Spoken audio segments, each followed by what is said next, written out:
Welcome to the Depth Dive. We're here again, ready to dig into some sources and pull out the really key insights for you. And today, we're tackling the Netherlands. Quite a fascinating history there. Absolutely. We've got excerpts here from a brief history of the Netherlands. And what really strikes you first is how this whole story is just fundamentally tied up with water. It really is. The sources keep coming back to it. This idea of shaping a nation out of what they call a huge wetland area. It wasn't just geography, it was, well, the defining challenge. So that's our mission today, right? Yeah. Unpack these sources, trace that journey of migratory tribes to modern state, and find those, aha moments. Exactly. Let's see what these sources tell us. Okay, let's unpack this. So where does this unique story actually begin according to the sources? It seems kind of paradoxical right from the start. It does, doesn't it? It kicks off with this core problem. Yeah. A small piece of land, and a lot of it unstable, marshy. And the sources are clear. It was partly reclaimed from the sea, very early on, through hard work, they say, and a clever irrigation system using windmills. Windmills right there at the beginning. Amazing. And before that, just this huge wetland area near the North Sea, settled maybe 1,500 years ago by small tribes. Small migratory tribes, yeah. And that environment, it dictated everything. The constant fight against the water, obviously, but also needing access to fresh water. So people had to group together. Exactly. It forced cooperation, led to these small living units which grew. But the sources stressed they stayed preeminently local, politically, for a really long time. That local focus, yeah, that seems like a theme. So who were these people when the Romans showed up? What do the sources say? Primarily Germanic tribes. Their economy was, well, what you'd expect. Agriculture, hunting, fishing, but also developing some trade and production, even in that tough landscape. And there's something surprising, around 500 AD population. Yeah, a dip, negative growth. The sources link it directly to the difficulty of farming in wetlands, which actually pushed people, forced them to find and develop new farmland. They call it in-naming. In-naming, like naming and claiming. Sort of claiming it, making it usable, often taking it from the water or marshes. It's about actively shaping the land. A really key concept, I think. Definitely captures that proactive struggle. Yeah. Who are the main tribes involved? Sources map it out pretty well. Yeah. Frisians in the west and north, Friesland, Groningen, Drenthe, North Holland, the islands. Saxons more to the east, Drenthe, northern Overijssel. Okay. And then Gauls along the rivers, east of the Rhine Delta, down into North Brabant and Limburg. So the rivers weren't just obstacles, they were highway. Absolutely vital. Used as roads by trade and transports right from the start, Oh, right. especially the Rhine. It connected them south to larger, richer countries like Germany and France. Big factor in early economic development, the sources say. And there's actual physical proof of this deep history. Oh, yeah.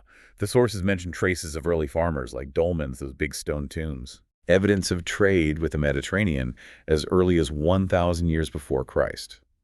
Pottery from southern France dated 10,000 years ago, which is incredible. Wow. And specific finds, too, like flint weapons, ancient cow breeds in North Brabant, bronze stuff copied from German goods found up in North Holland and Overijssel.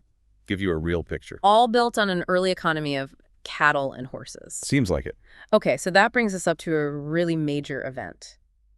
The Romans arriving. Yes, 57 BC. Yeah. And that kicks off what the sources call a centuries-long era of alien rule. Alien rules, strong words. Well, it was. The Roman province of Germania covered a lot of the modern Netherlands until the early 5th century AD, and the Rhine River was the key natural boundary. Where was the Roman impact felt most strongly?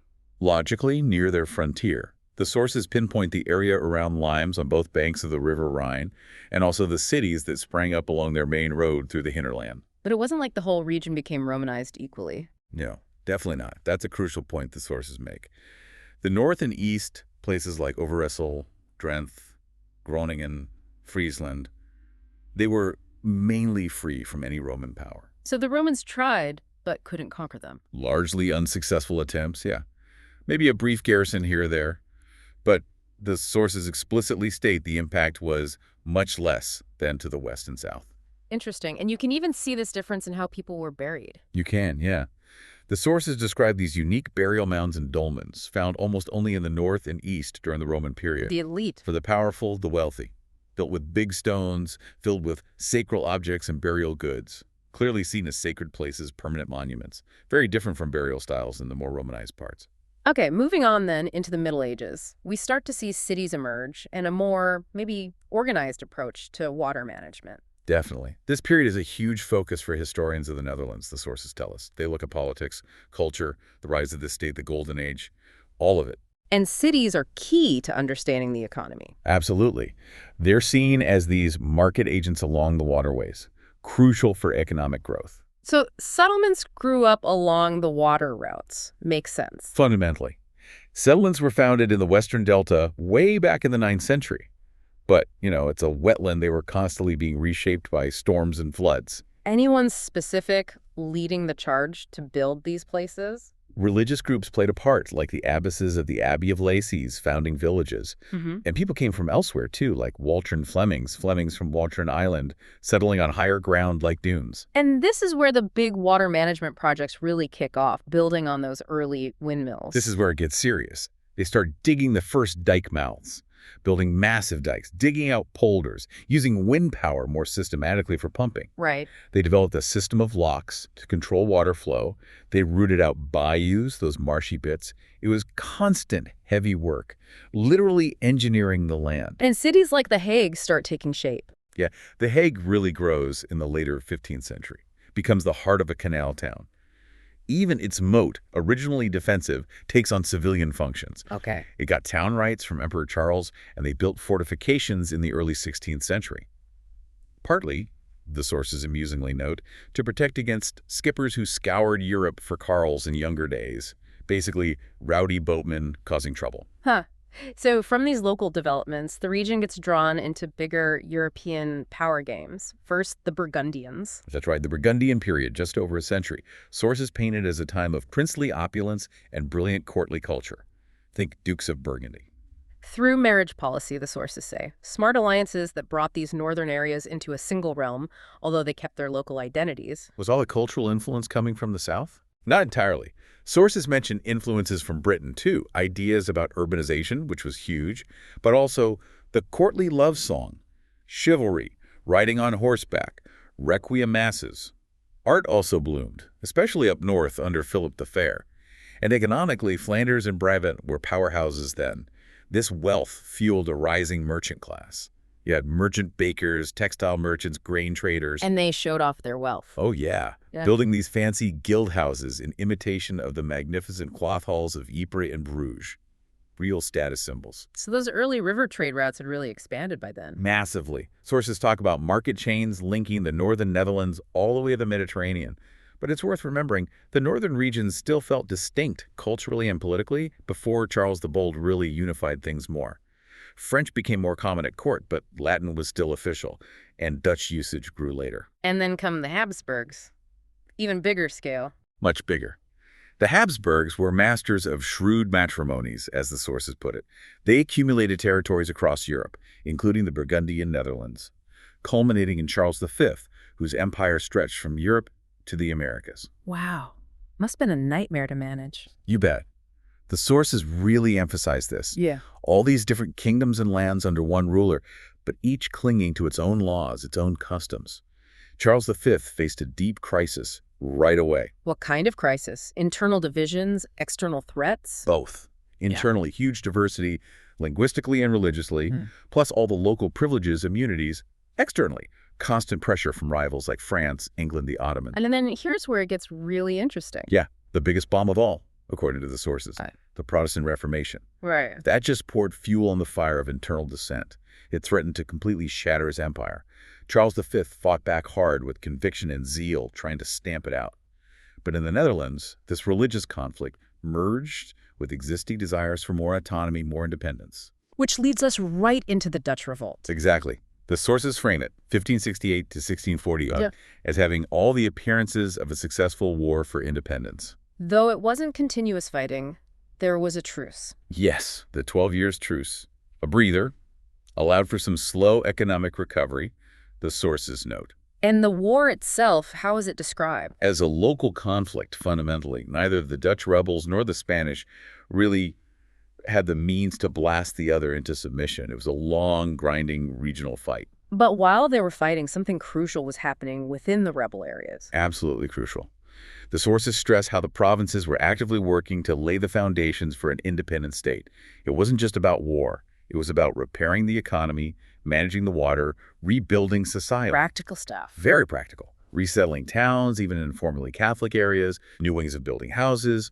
The sources even give this surprising description of daily life during the truce as seeming, almost idyllic from our perspective today. And the big political step. The Declaration of Independence in 1581 by the United Provinces. That basically created a new country, leaving just a bit in the southwest under Spanish control. Spain must have had its own problems holding things together. They did. Sources list quite a few. Losing key leaders like Don Juan, Philip II struggling to find good generals, Spain being deep in debt, internal disputes, plus generals like Alba and Parma who, despite some tactical skill, couldn't deliver a knockout blow. And the rebels showed their teeth. Definitely. Sources give examples like simply rebuffing Spanish officers who came bearing orders to pay taxation, just refusing.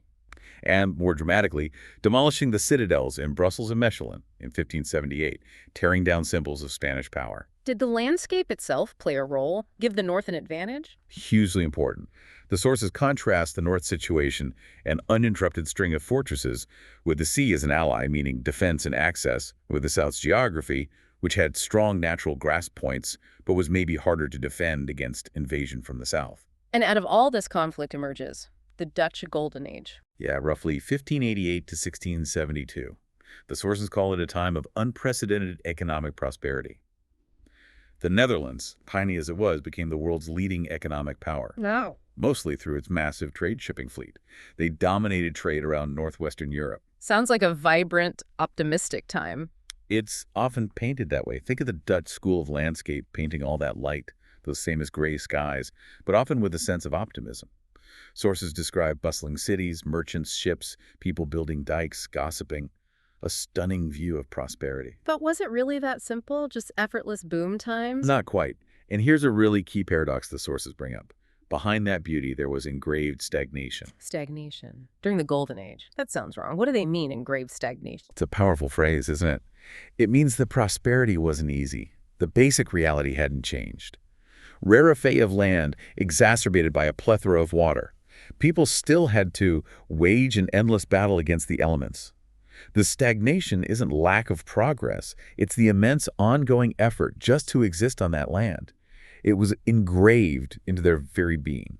So that fundamental water struggle we started with was still there, even at the height of wealth. Absolutely. It never went away. It demanded constant work, constant cooperation. Yeah. The provinces had to band together to keep the land habitable, even if the nobility was initially wary of central power. Right. The birth of the Republic during the war basically locked in that need for cooperation. No more king, so the provincial and grand estates took charge, and the Prince of Orange figure emerged to fill that leadership gap. But no king meant other problems. For sure. No king, and thus no standing army in the usual sense. So you had provincial forces competing for supremacy, constant worries about ruinous tax raises for defense, and those endless waterworks. Any cracks showing in the economy? Even then. Hints of it. The sources mention the tulip mania tulip bulbs looking for buyers, suggested that a recession crept on.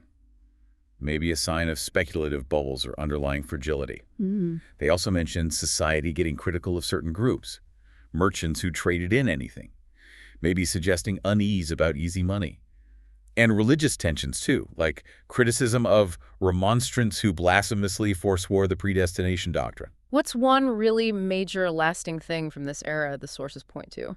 Gotta be the Dutch East India Company, the VOC.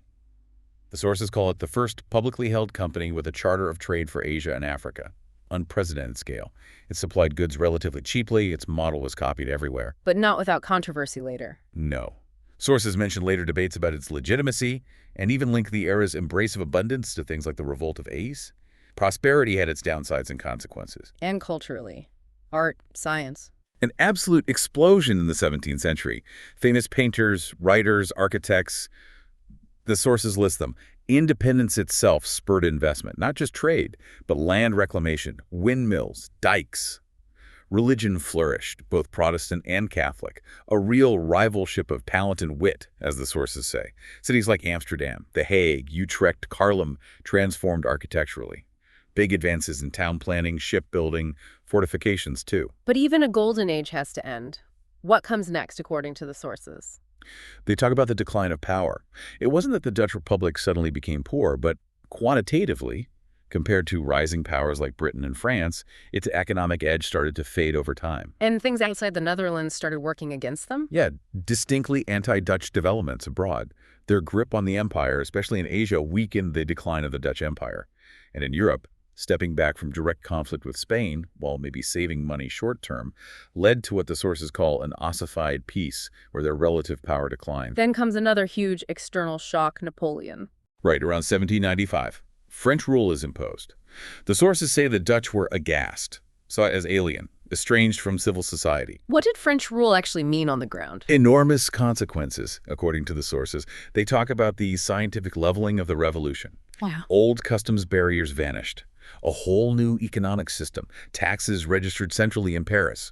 One set of laws for everyone, enforced by these meticulous French officials. Sounds incredibly disruptive. Totally. Old friendships were broken off. People had to choose sides. Supporters of the House of Orange fled, many to London. And the Dutch view of the French. Not great. The sources mention practical problems with the administration, but also a sense that France was entrapping Europe, trying to undermine Britain.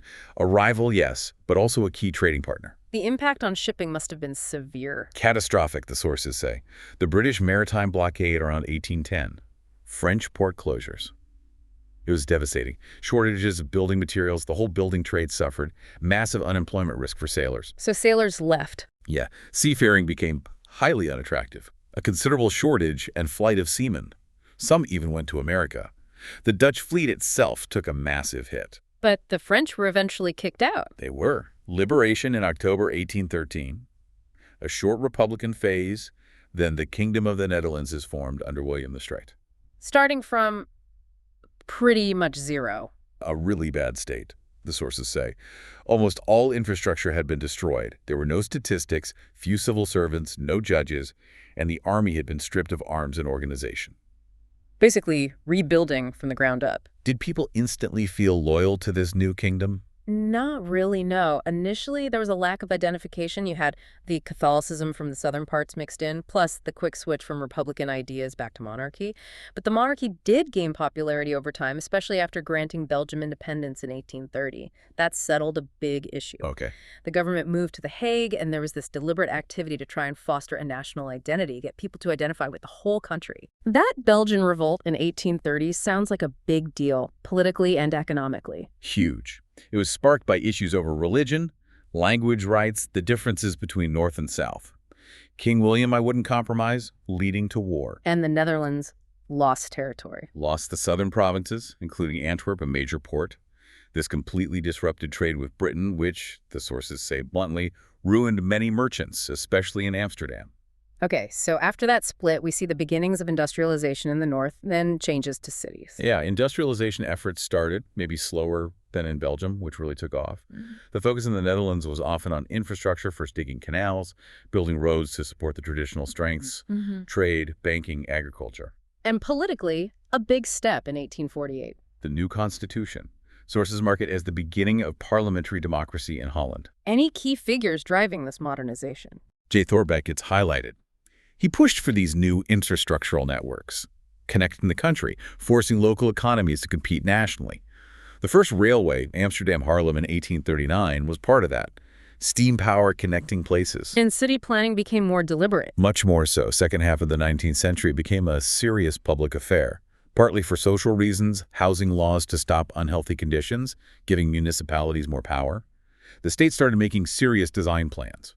And we can still see the results. Yeah, the sources say you can appreciate it in new towns like Almere and Lelystad, the emphasis on air, green space, maybe social control too. But also in how older cities like Haarlem, Amsterdam, The Hague, Rotterdam expanded with these innovative ideas. Okay, jumping ahead to the World Wars. Big upheavals. World War I, the Netherlands stayed neutral. Sources say this was down to a strong military and decisive, mostly pro-German, Dutch diplomacy. But neutrality didn't mean no economic pain, food embargoes, hardship for many, even if some profited from defense contracts. Then World War II. The sources mention the Netherlands taking in Jewish refugees before the war. Yes. As Hitler rose and the Nuremberg laws came in, 1935, many Jews fled Germany. The Netherlands, with its history of tolerance and neutrality, seems like a refuge. But when the invasion came in 1940, The sources are stark. Mhm. The Dutch were completely unprepared. Lack of cooperation, wrong tactics, believing simple defenses would work. It sounds like a shock. Rotterdam fell quickly and devastatingly. And the post-war feeling is described as dramatic. An existential shock, they call it. Shattered the sense of invulnerability. The occupation, the exodus of the Dutch Jews, the royal family imprisoned it, left deep scars. And this shock influenced the post-war mentality. Seems so. The sources talk about this tension, a longing for a better world, yes, but also this drive towards total control of man and society, a desire to rationalize all human conditions, regulate everything. Which led to some questionable ideas. The sources use strong language. Horrible plans, a great distrust of anything human, even this phrase, shocking utopia of the man-maze. Man-maze? That sounds bleak. What exactly is that meant to convey? It's definitely critical. It suggests a kind of post-war planning mindset that was so focused on order and control, on rationalizing everything, that it risked creating environments that felt artificial, overly controlled, trapping people rather than liberating them, like sheep in a maze maybe, a critique of rigid, top-down social engineering, I think. And this influenced actual city planning. It did. Post-1945 plans aimed to impose order on the chaos. Sources criticized the old social structures, the pillars of society, for not adapting. They also mention architectural debates, critiquing some as fence architects, building cynically, perhaps without soul or connection to place. What about the Netherlands' place in the world after the war? Big changes there, too. Huge changes. Decolonization was drastic loss of Indonesia, Caribbean islands, New Guinea. This brought massive migration to the Netherlands, leading to social issues, immigration challenges, drugs, riots at times, and more recently, the last 25 years or so. Sources suggest a kind of turning inward. Yeah, a retreat and gradual withdrawal from global social problem thinking. Embracing this image may be an illusion of being a nice little country. Even with big projects in modern architecture like curved glass towers, the sources argue this has led to an impoverished vision, lacking a strong sense of direction or connection to place. So what's the picture of modern Dutch society today, based on these sources? Highly urbanized, about 67% urban population. But urban life isn't just big cities, it's spread out. A nearly idyllic mix of towns and agriculture, tightly connected by infrastructure. And the landscapes still show their history. Groningen's fields, Utrecht's sandy areas reflecting centuries of settlement patterns. Politically, Constitutional monarchy, parliamentary system, monarch, cabinet, states general, Senate and House. The journey there involved the Republic falling, the Belgian split, the rise of liberals, tensions with the grande bourgeoisie, the Protestant movement versus the working class. Universal franchise in 1917 was key, leading eventually to the first labor government on the continent in 1939, professing Marxism. Quite a journey. the monarchy itself is interesting, given the Republic's origins. Yeah, the sources call it potentially strange. They talk about irresistible forces pushing towards monarchy after 1813, despite that history of fighting kings. The role of the Prince of Orange in the original revolt seems to have tipped the scales towards having that kind of figurehead, an ongoing historical tension. Okay, let's try and pull some threads together, cross-cutting themes like culture, economy, environment. Culturally, Rembrandt and the Night Watch are mentioned as universally recognized symbols. Education is highlighted, compulsory schooling, unions, higher education reforms with language issues, and publishing a staggering amount of books and journals. The economy. Research focuses on. A lot of quantitative stuff. GDP estimates way back to 1500. The province of Holland's treasury is key. Interdisciplinary work, too. Even things like the Olden-Barneveld trial offer economic insights. Apparently, Dutch trial methods were even exported. Environmentally, well, we've covered that. The marshy landscape, the constant water struggle, climate change shaping the land, how people settled on high ground. It's the foundation. And global identity connects back to decolonization, migration, and that recent nice little country idea. Exactly. Those post-war shifts, the social consequences, leading perhaps to this more inward-looking phase, which the sources critique alongside some modern planning. But despite all the struggles, the Netherlands generally does well internationally. Yes, the sources conclude it stands out predominantly positively on many metrics: life expectancy, healthcare, living standards, economy, rule of law, democracy, welfare, education. And they tie this success back to that historical underlying narrative. The ability to overcome those huge environmental challenges seems fundamental to their prosperity. And finally, a quick word on tourism and heritage. Popular destination, 18 million visitors in 2017. Government wants more, though cities like Amsterdam struggle. Huge amount of protected heritage, over 55,000 monuments. Guided tours are common. But the sources raise an interesting point. It's hardly analyzed why people are so drawn to these old places. Right. So bringing this deep dive to a close, Yeah. reflecting on all this, it really hammers home how central that relationship with water is. It's inescapable. A story of incredible resilience, adaptation, building a global power out of wetlands, but always with these underlying tensions and paradoxes. The political journey alone is remarkable. It really is. Understanding this history through these sources shows a nation constantly being shaped, constantly adapting, and the sources leave us with a fascinating final thought, don't they? They do. This idea that even when prosperity started to decline after the Golden Age, the narratives kept going, praising provinces, focusing on media events, and then this more recent retreat into the nice little country image, perhaps disconnected from ongoing issues or unfulfilled plans. Which makes you wonder, how much do these historical stories and national self-images actually match the reality on the ground? And what happens when they start to drift apart? Something to think about.